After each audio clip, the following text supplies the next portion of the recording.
I've been drinking all day.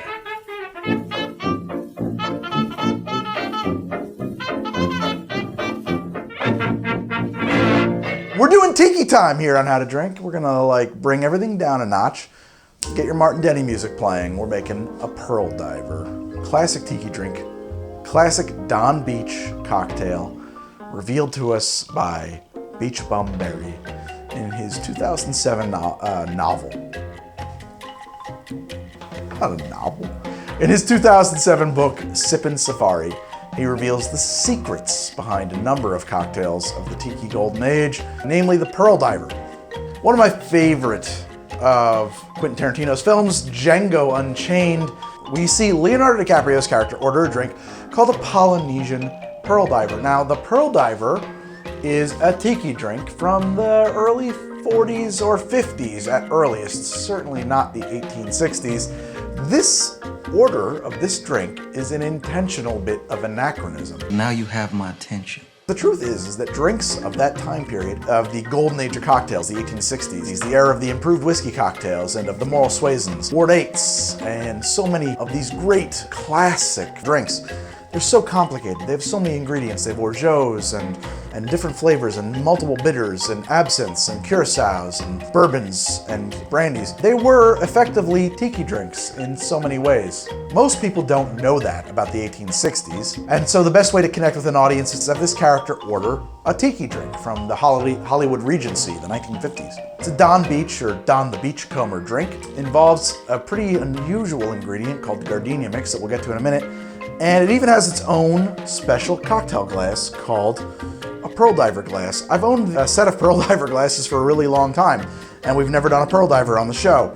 But I also own this fantastic...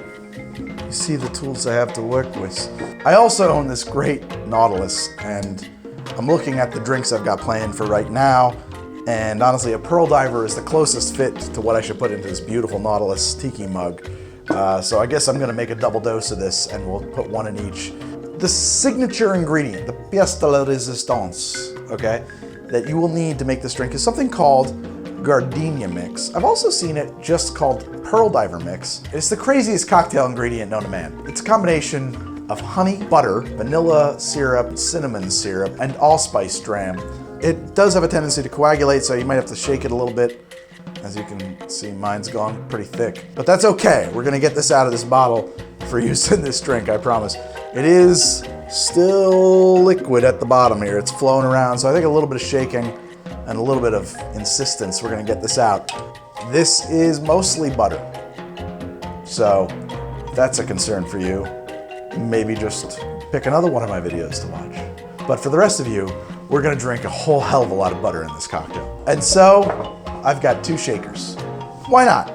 You know, it's my show. I can do whatever I want. So 3/4 of an ounce of lime juice in each of my shakers. Now, if you're only making this drink for one person, you would only need 1 shaker. But I'm making one for me and 1 for the crew. I get a whole one and the crew has to share. I need 1 ounce of orange juice in each of these.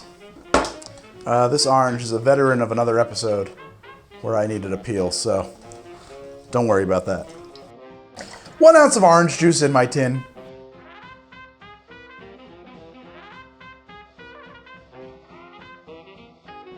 I need 3/4 of an ounce of Gardenia mix. Would you like to pour today? I guess not. Give me another moment.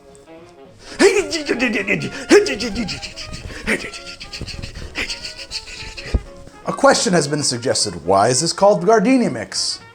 I don't know. Gardenias don't touch it. Maybe it smells a little bit like gardenia. Maybe. If I had to guess, I would say it has to do with the fact that Donn the Beachcomber was very secretive about his ingredients. And the people who worked for him didn't know what was in it. They just knew it was called Gardenia mix, and that Gardenia was designed to throw them off the scent. Because they just get a bottle of Gardenia mix. They didn't know how he made it. I need 3/4 of an ounce of Demerara rum. I'm using this Lemon Heart Original 1804. I need 1.5 ounces of a Puerto Rican rum. Bacardi is perfectly acceptable here. Bacardi Gold. And I need 1/2 ounce of Jamaican rum. I'm reaching for my trusty Smith & Cross.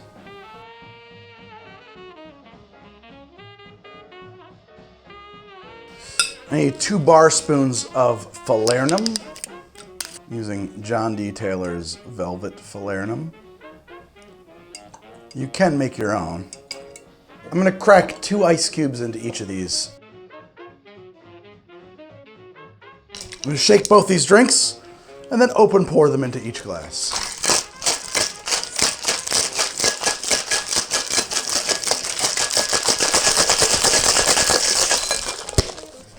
I really tired out my arms. Let's pour these into my glasses. I don't have my strainer at the ready, but I predict that I should be able to get away with open pouring these. If I need to gate them a little bit because the ice starts taking up too much room in them and I want to get all liquid out, then so be it.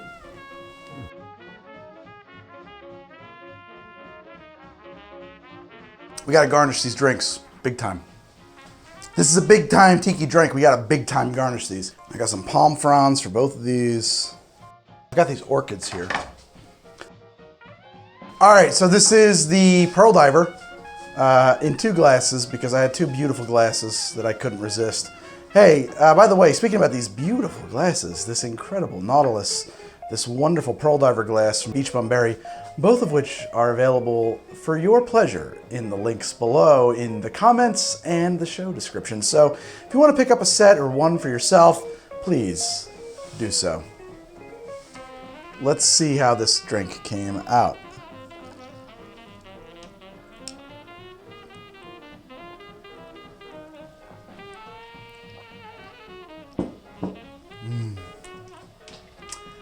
That, wow, that is unlike anything I've ever had. It is, it just keeps giving. It's incredible. It is, oh my God.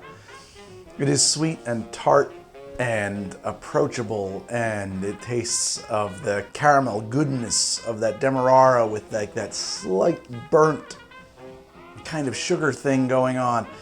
And then that gives way to these orange notes from the orange blossom honey, and then the honey takes over that kind of honey flavor, which honey has a slightly metallic taste. The honey gives way to like cinnamon and vanilla and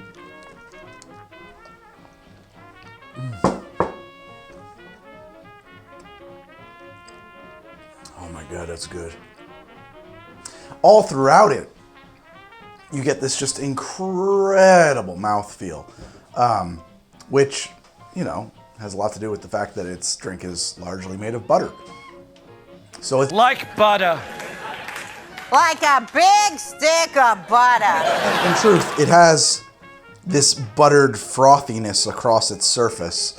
If you look at it, you can see the emulsified butter. I mean, it's the best 40,000 calorie cocktail I've ever had. Light a fire in your cone-shaped open-air fireplace that you have from the 1960s. Settle down into the conversation pit with your flagstone mantle and floor and pour you and somebody else one of these because it's tiki time. It's tiki time.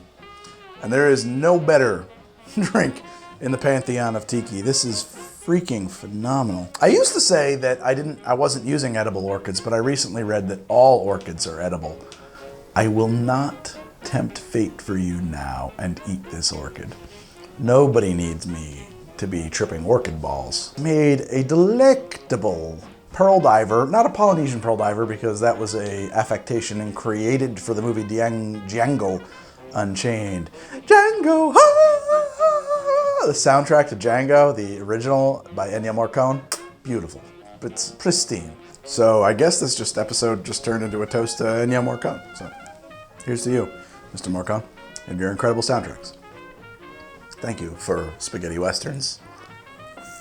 God, that's good. Holy shit.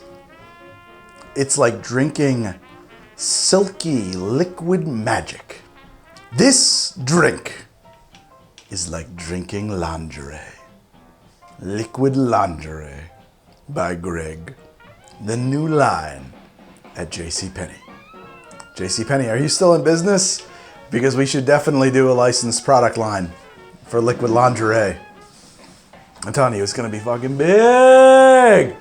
Oh my God, we're all gonna make so much money on liquid lingerie.